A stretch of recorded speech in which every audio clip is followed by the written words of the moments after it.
दोस्तों, पिछले वीडियो में हम लोगों ने पुर्तगीज के भारत में व्यापारिक और अन्य गतिविधियों के बारे में जानकारी प्राप्त की थी। आज के वीडियो में भारत में Dutch United east India company के आगमन तथा भारत में उनके व्यापारिक एवं अन्य गतिविधियों के बारे में जानेंगे। यहाँ पर एक स्वाभाविक प्रश्न उठता है, डच और इंग्लिश को पूर्व के देशों के साथ व्यापारिक संबंध स्थापित करने में इतना समय क्यों लगा? इसका उत्तर है, ऐसा इसलिए हुआ क्योंकि जिस तरह पुर्तगीज को भारत के साथ व्यापार भूमध्य सागर तथा लाल सागर के मार्ग से भारत तथा दक्षिण पूर्वी एशियाई देशों के साथ इटली के व्यापारी नहीं करने दे रहे थे, उसी प्रकार से पुर्तगीज भी जब तक समुद्री मार्ग में उनका दबदबा था, वे डच और अंग्रेजों के मार्ग में बाधा थे। पर यह सब 1588 में बदल गया जब स्पेनिश आर्माडा की पराजय ब्रिटिश नौसैनिक के हाथों हुई और इसके बाद डच तथा अंग्रेज व्यापारियों को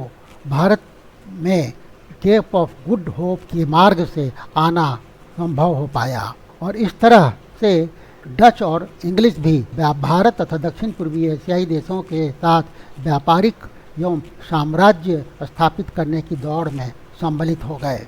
Dutch United east India company की स्थापना 1602 में हुई थी। डच सरकार ने इस कंपनी को न केवल पूर्व में व्यापार करने के लिए बल्कि युद्ध और शांति स्थापित करने के लिए, सैनिकों को मेंटेन करने के लिए, किलों का निर्माण करने आदि के भी अधिकार चार्टर में दिए थे। दक्षिण पूर्वी एशियाई देशों में डच साम्राज्य की स्थापना करने का श्रेय पीटरसन कोहेन को जाता है, जब 1619 में उसने जकार्ता पर अधिकार स्थापित कर लिया था। तो चलिए हम लोग डच के व्यापारिक एवं अन्य गतिविधियों के ऊपर इस वीडियो में चर्चा शुरू करते हैं। मेरा नाम मनीष कुमार है।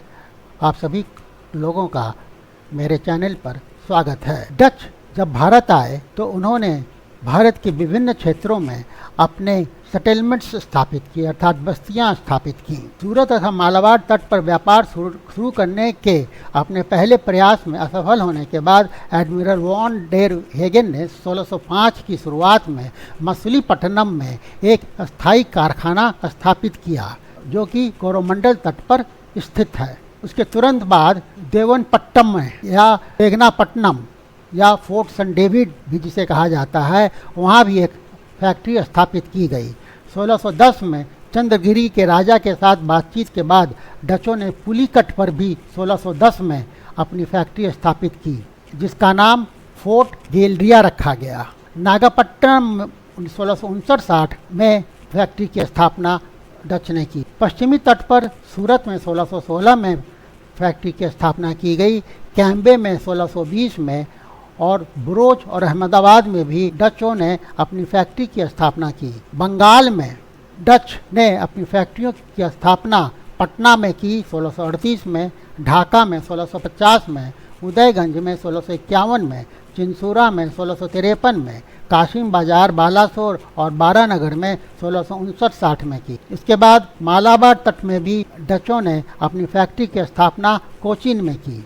अब हम लोग यह देखेंगे कि डच भारत से क्या आयात और निर्यात किया करते थे अपनी व्यापारिक गतिविधियों के अंतर्गत। डच भारत से जिन वस्तुओं का निर्यात करते थे उन नील, रेशम, सूती कपड़ा, सॉल्ट पीटर या सोरा, चावल और अफीम हुआ करते थे। जबकि भारत में यूरोप से आयात की जाने वाली वस्तुएं थी कीमती धातुएं, ऊनी वस्त्र, रेशम और गैर कीमती धातुओं में सीसा, लोहा, पारा। इसके साथ शराब और बियर का भी आयात भारत में डच किया करते थे। मसालों का भी निर्यात भारत से डच किया करते थे। पर भारत में डच का पुर्तगालियों के साथ संबंध प्रतिद्वंद्विता का था, राइवलरी का था। डचों ने भारत और पूर्व से पुर्तगालियों को बाहर निकालने की नीति अपनानी शुरू की थी। उनकी नीति दो वजहों से थी। पहला, पुर्तगालियों से वे बदला लेना चाहते थे क्योंकि वे डच स्वतंत्रता के दुश्मन स्पेन के सहयोगी थे, और दूसरा, डच पूर्व में मसाला व्यापार पर अपना एकाधिकार स्थापित करना चाहते थे, जिसके ऊपर पुर्तगालियों का उस समय डोमिनेंस था या प्रभाव था। पुर्तगालियों को दक्षिण पूर्व एशिया और भारत से निष्कासित करने के लिए उन्होंने पुर्तगालियों के साथ कई सैन्य संघर्ष किए। सबसे पहला संघर्ष 1605 में हुआ, जब उन्होंने पुर्तगालियों को अम्बायोना में पराजित किया और उस पर अधिकार कर लिया। उसी प्रकार से 1636 और 1639 के बीच डच ने गोवा में पुर्तगालियों पर हमला किया और फिर 1641 में मलक्का पर कब्जा किया। 1658 तक उन्होंने सीलोन के सभी पुर्तगाली केंद्रों पर विजय प्राप्त कर ली और पुर्तगाली को वहां से खदेड़ दिया। तक मसाला व्यापार से आकर्षित होकर डच जावा, सुमात्रा और मलक्का द्वीपों पर आए। संपूर्ण मलाया द्वीप समूह उनका राजनीतिक और आर्थिक केंद्र बन गया।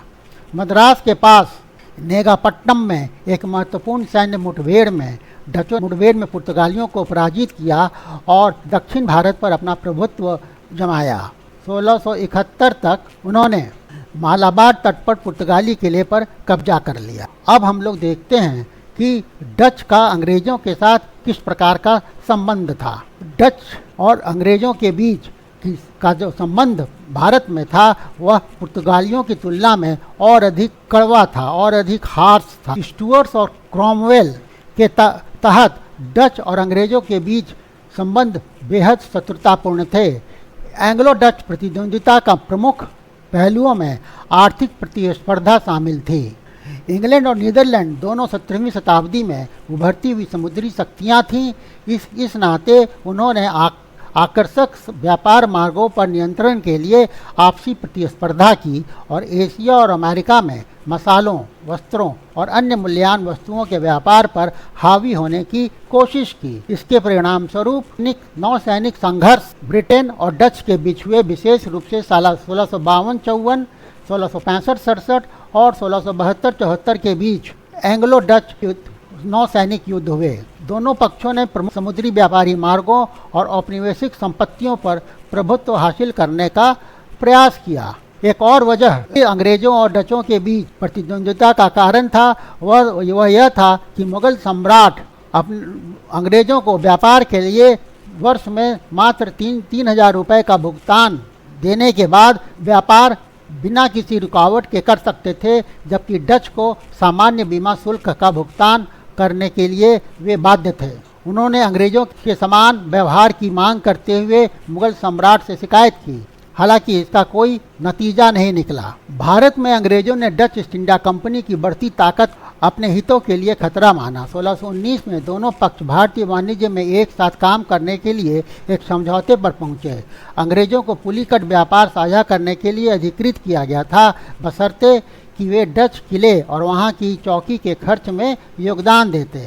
इस तरह के कभी कभी सौहार्दपूर्ण समझौते के बावजूद शत्रुताएं फिर से शुरू हो जाती थी। 1623 में डचों ने अम्बायोना में 10 अंग्रेजों और 9 जापानियों का नरसंहार किया। इसने अंग्रेजों के साथ साथ अन्य व्यापारिक देश डचों के प्रति नफरत को पराकाष्ठा पर पहुंचा दिया। इसी प्रकार से 1667 में भी अंग्रेजों और डचों के बीच एक समझौता हुआ था, जिसके तहत ब्रिटिश इंडोनेशिया पर अपने सभी दावों को छोड़ने के लिए तैयार हो गए, जबकि डचों ने इंडोनेशिया में अपने अधिक सफल वाणिज्य पर ध्यान केंद्रित करने के लिए भारत से हटने का फैसला किया। इससे डच प्राथमिकताओं में बदलाव आया और भारत में उनकी घटती उपस्थिति का संकेत मिला। लेकिन इसके बाद भी भारत में डच अंग्रेजों के साथ मजबूत वाणिज्यिक प्रतिद्वंद्वी बने रहे। 1672-74 के दौरान उन्होंने बार बार सूरत और बम्बई में अन्य अंग्रेजी बस्तियों के बीच संचार में बाधा डाली और यहाँ तक कि बंगाल की खाड़ी पर 3 अंग्रेजी जहाज़ों पर कब्जा कर लिया। अंग्रेजों ने भी अपनी योजनाओं को आगे बढ़ाने और डचों का मुकाबला करने के लिए भारत में पुर्तगालियों के साथ सहयोग किया। 1759 में डचों ने बंगाल के नवाब मिर्जाफर के साथ एक गुप्त समझौता किया, लेकिन इसकी भनक रॉबर्ट क्लाइव को लग गई और उसने डचों को बेदारा की लड़ाई में नवंबर 1759 में परास्त किया। दोस्तों, यदि ये वीडियो आप लोगों को अच्छा लगा हो, हेल्पफुल लगा हो, तो वीडियो को लाइक करें, इसे ज़्यादा से ज़्यादा शेयर करें, अपनी राय दें और चैनल को सब्सक्राइब अवश्य करें। Thank you for watching. मिलते हैं नेक्स्ट वीडियो में।